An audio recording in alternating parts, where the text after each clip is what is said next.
Hi, this is Alex Epstein. I am in Price, Utah, where I just spoke last night at a coal and fossil fuel rally.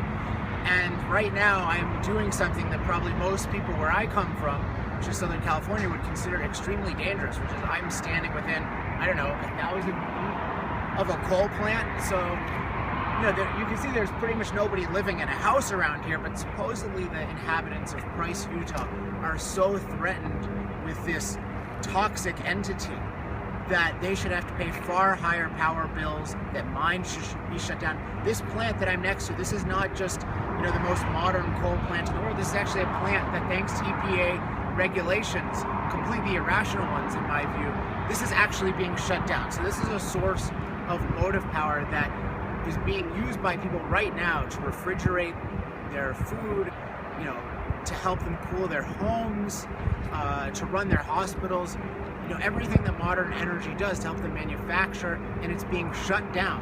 And it's going to be replaced by, maybe nothing. People have already, thousands have lost jobs.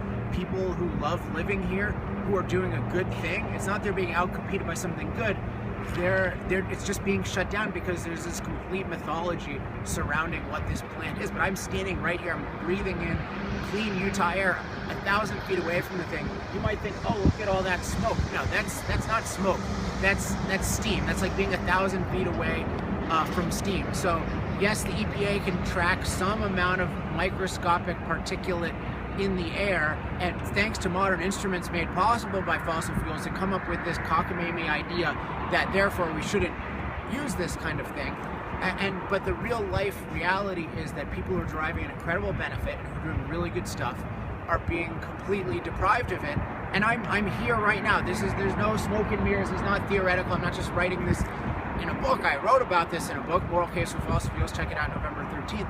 But just standing here, I've actually never been this close to a coal plant, but because I actually know the science behind the stuff, I wasn't scared at all. I was eager to go out here, and it's a really nice area. It's a little bit cold, always hoping for a little bit more global warming than we get.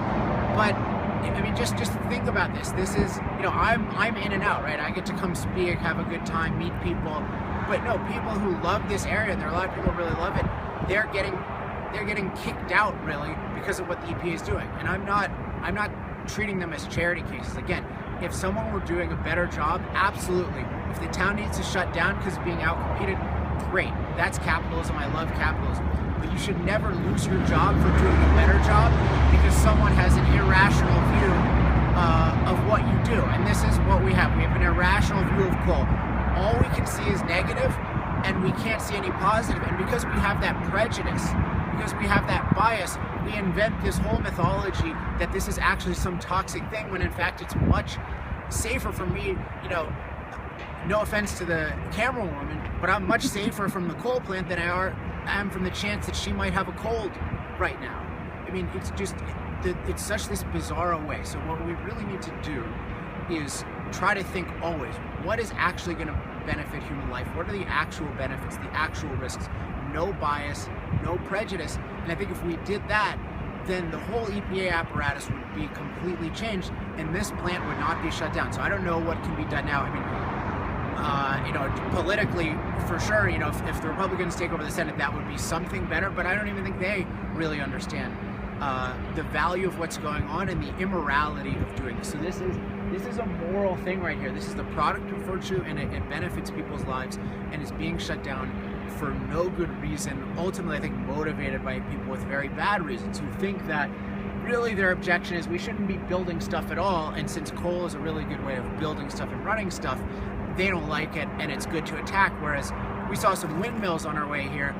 Those are easy to praise if you hate industry because they don't produce much, right? There's pretty much a windmill graveyard, which is usually what you run into because windmills don't work the vast majority of the time. So anyway, this is just think about it. This thing it's working. It was built by ingenuity. It's helping people's lives, and it's just going to be destroyed along with, in many ways, the lives of the people who depend on it. People will live shorter lives. They'll be less happy, and it's not fun to think about it. And I have some footage, and I have certainly memories of just meeting people, and their lives are being harmed dramatically for doing something good.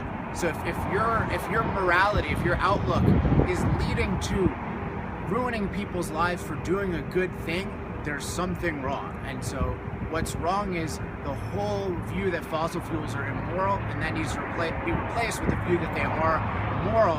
And that in practice, if we understand that, we understand everything that's happening right now in terms of trying to get off fossil fuels needs to be reversed. We need to embrace a free market in energy, and what in practice that's going to mean is more of this, not less. And let's make it happen sooner rather than later.